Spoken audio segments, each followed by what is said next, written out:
Hello mga kalisan, nagagalit ako sa ating mga tarukoy kasi may ginawa silang kasalanan. Kalilinis lang natin kasi nga, nagdumi sila dyan. Yun yung kanilang cat litter.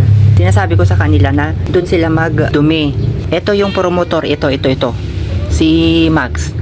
Kaya no choice ako kundi binuhusan ko dito ng tubig. Ano? Ulitin nyo pa yon? Grabe mga to. Umagang umaga, ganyan ang ano nyo, ginawa nyo. Mayroon naman yung ano nila doon. Pero ito talaga, ganito yung ugali nila. Mula pa noon. Mas maano pa nga itong mga to. Alam nila kung saan sila magdudumi doon. Ikaw din ha.